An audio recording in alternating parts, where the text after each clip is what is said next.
അമ്പലത്തുനിറങ്ങി വരുന്നോരെ തരുളിരുന്ന മുത്തപ്പതൈവേ Adam മേരിത്തളമെത്തിടുന്നോർക്ക് Adam വകത്തിടും ആശ്രയമല്ലേ അമ്പേ തെല്ലുപോലുള്ള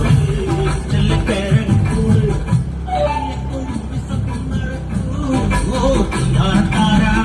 അമ്പേ തെല്ലുപോലുള്ള